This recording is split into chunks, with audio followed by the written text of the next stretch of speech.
ರಾಜಕೀಯಕ್ಕೆ ಬಂದಿದ್ದು ಒಳ್ಳೇದು ಅನ್ನಿಸ್ತಾ ಅಥವಾ ಆ ಸಂದರ್ಭದಲ್ಲಿ ಆಗಿದಂಥ ಫೀಲಿಂಗ್ಗಳೇನು? ಪ್ರಶ್ನೆ ಯಾಕೆ ಕೇಳಿದೆ ಅಂದರೆ, ಯಡಿಯೂರಪ್ಪ ಅವರು 2013 KJP ಕಟ್ಟಬೇಕಾಯಿತು, 23 ಜಗದೀಶ್ ಶೆಟ್ಟರು ಕಾಂಗ್ರೆಸ್ಸಿಗೆ ಬರಬೇಕಾಯಿತು, ಅಟ್ ದ ಸೇಮ್ ಟೈಮ್ ನೀವು KRPP ಕಟ್ಟಬೇಕಾಯಿತು.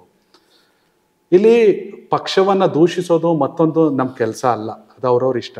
ಆದರೆ ರೆಡ್ಡಿಯವರು ಮಾಡಿದ ತಪ್ಪೇನು ಪಕ್ಷಕ್ಕಾಗಿ ಅಂತ ಅನ್ನೋ ಪ್ರಶ್ನೆ ಸಾಮಾನ್ಯವಾಗಿ ನಿಮ್ಮನ್ನು ಫಾಲೋ ಮಾಡುವಂಥ ಪ್ರತಿಯೊಬ್ಬರಲ್ಲೂ, ನಿಮ್ಮನ್ನು ಗೌರವಿಸುವಂಥ ಪ್ರತಿಯೊಬ್ಬರಲ್ಲೂ ಇರುತ್ತೆ. ಇನ್ಕ್ಲೂಡಿಂಗ್ BJPಯಲ್ಲೇ ಸಾಕಷ್ಟು ಶಾಸಕರುಗಳು ಅದೇ ವಿಚಾರವನ್ನು ಮಾತಾಡಿದ್ರು, ನಮ್ಮ ಜೊತೆನೂ ಕೂಡ ಮಾತಾಡಿದರು. ಆ ಎಲ್ಲ ಸಂಕಷ್ಟಗಳಿಗೆ ಕಾಲ ಉತ್ತರ ಕೊಡೋಕ್ಕೆ 14 ವರ್ಷ ಬಂದೋಯ್ತು. ನೋಡಿ, ನಾನು ಆ್ಯಕ್ಚುಲಿ ರಾಜಕೀಯ ಅನ್ನೋದು ನನಗೆ ಸಂಪೂರ್ಣವಾಗಿ ಅನಿರೀಕ್ಷಿತ.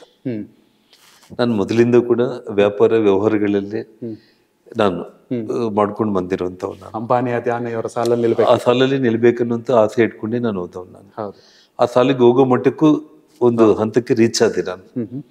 ಅಂದರೆ ತಾಯಿ ಸುಷ್ಮಾ ಸ್ವರಾಜ್ ಅವರು ಆ ಬಳ್ಳಾರಿ ಚುನಾವಣೆ ಏನಿತ್ತು 99, ಸ್ವದೇಶಿ ವಿದೇಶಿ ಹೌದು ಒಂದು ಫೈಟಲ್ಲಿ ತುಂಬಾ ಎಮೋಷನಲ್ ಆಗಿ ನನ್ನನ್ನು ನಾನೇ ರಾಜಕೀಯವಾಗಿ ತೊಡಗಿಸ್ಕೊಂಡು ನಾನೇ ಮೈಕ್ ಇಟ್ಕೊಂಡು ಸುಷ್ಮಾ ಸ್ವರಾಜ್ ಅವ್ರ ಪರವಾಗಿ ಇಡೀ ಜಿಲ್ಲೆಯಾದ್ಯಂತ ಪ್ರಚಾರ ಮಾಡುವಂತ ಒಂದು ಸಂದರ್ಭ.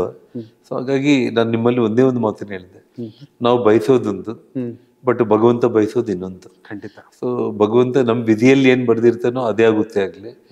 ನಾವು ಅನ್ಕೊಂಡಿದ್ದೇ ಆಗ್ಬೇಕು ಅನ್ನೋದು ಅದು ಕೆಲವೊಬ್ಬರಿಗೆ ಮಾತ್ರ ಸಾಧ್ಯ. ಬಟ್ ನನ್ನ ವಿಷಯದಲ್ಲಿ ನಾನು ಬಯಸಿದ್ದಲ್ಲ ರಾಜಕೀಯ ಅನ್ನೋದು. ಆದ್ರೆ ಅನಿರೀಕ್ಷಿತವಾಗಿ ನಾನು ರಾಜಕೀಯಕ್ಕೆ ಬರಬೇಕಾಯ್ತು. ಬಂದ್ಮೇಲೆ ನನ್ನ ನೇಚರ್ ಏನಂತಂದ್ರೆ, ನಾನು ಯಾವ್ದನ್ನಾದ್ರೂ ಕೂಡ ಕೈಗೆತ್ಕೊಂಡ್ರೆ ಅದನ್ನ ಒಂದು ಛಲ ಇಟ್ಕೊಂಡು ಅದು ಸಾಧಿಸೋವರೆಗೂ ಹೋರಾಟ ಮಾಡಲೇಬೇಕು, ಕೊನೆ ಹಂತದವರೆಗೂ ಕೂಡ ಅನ್ನುವಂಥದ್ದೇ ನನ್ನ ಹಠ. ಸೊ ಹಾಗಾಗಿ ರಾಜಕೀಯದಲ್ಲಿ ಕೂಡ ಬಿಸ್ನೆಸ್ ನಲ್ಲಿ ಯಾವ ರೀತಿ ಅಗ್ರೆಸಿವ್ ಆಗಿ ಹೋಗಿದ್ದೀನೋ ರಾಜಕೀಯದಲ್ಲಿ ಕೂಡ ಅಗ್ರೆಸಿವ್ ಆಗಿ ಹೋದೆ. ಬಟ್ ಅದನ್ನ ತಡ್ಕೊಳ್ಳಿಕ್ ಆಗದೇನೆ, ಅದು ಬಳ್ಳಾರಿ ಜನರು ಹೇಳ್ತಾರೆ ದೃಷ್ಟಿ ತಗಲಿದೆ ಅಂತ ಹೇಳ್ತಾರೆ.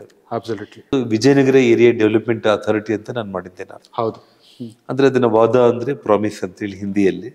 So Vijayanagara area development authority ಅಂತ ಮಾಡಿ 530 ಸ್ಕ್ವೇರ್ ಕಿಲೋಮೀಟರ್ಗಳಲ್ಲಿ ಬಳ್ಳಾರಿ, ಸೊಂಡೂರು, ಹೊಸಪೇಟೆ ನಡುವೆ 50,000 ಎಕರೆಗಳಲ್ಲಿ ಫ್ಯಾಕ್ಟ್ರಿಗಳನ್ನ ಮಾಡೋದ್ರ ಮೂಲಕ, ಜಿಂದಾಲ್ ಅಂತ ಫ್ಯಾಕ್ಟ್ರಿ ಇನ್ನ 4 ಬರಬೇಕು, ಲಕ್ಷ್ಮೀ ಮಿಟಲ್ ಬಂದು 5,000 ಎಕರೆ ಲ್ಯಾಂಡ್ ತಗೊಂಡ್ರು. ಇಡೀ ಭಾರತದಲ್ಲಿ 1 ಇಂಚು ಭೂಮಿ ತಗೊಳ್ಳೋದಕ್ಕೆ ಲಕ್ಷ್ಮೀ ಮಿಟಲ್ ಕೈಲಿ ಆಗ್ಲಿಲ್ಲ.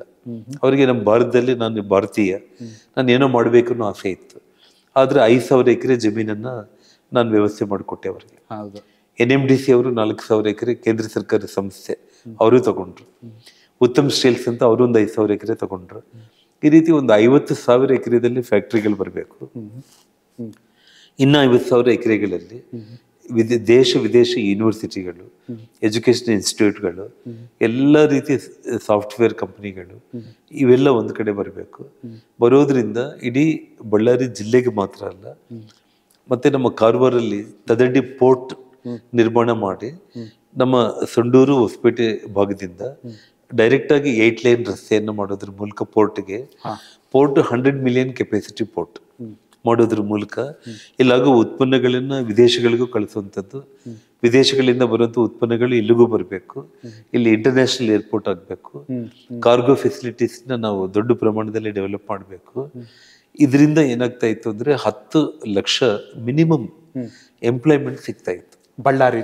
ಅಂದ್ರೆ ಕೇವಲ ಬಳ್ಳಾರಿ ಜನರಿಗೆಲ್ಲ, ಬಳ್ಳಾರಿ ಪಾಪ್ಯುಲೇಷನ್ 20 ಲಕ್ಷ. ಹೌದು, ಬಳ್ಳಾರಿ ಜನರಿಗೆ ಮಹಾಂದ್ರೆ 1 ಲಕ್ಷ ಎಂಪ್ಲಾಯ್ಮೆಂಟ್ ಸಿಕ್ಕಿದ್ರೆ ಸಾಕು. ಹೌದು, ಇಡೀ ನಿಮಗೆ ಉತ್ತರ ಕರ್ನಾಟಕ, ಕಲ್ಯಾಣ ಕರ್ನಾಟಕ, ಈವನ್ ನಿಮಗೆ ಎಂಟೈರ್ ಕರ್ನಾಟಕದಲ್ಲಿ ಒಬ್ಬ ITI ಡಿಪ್ಲೊಮಾ ಇಂಜಿನಿಯರಿಂಗ್ ಮಾಡಿರೋ ಪ್ರತಿ ಒಬ್ಬರು ಕೂಡ ಯಾರು ವಿದೇಶಗಳಿಗೆ ಹೋಗ್ದೇನೆ, ಹೊರ ರಾಜ್ಯಗಳಿಗೆ ಹೋಗ್ದೇನೆ ಉದ್ಯೋಗ ಅವಕಾಶ ಸಿಗ್ತಾ ಇರುವಂತ ಒಂದು ಪ್ಲೇಸ್ ಇದಾಗ್ತಾ ಇತ್ತು.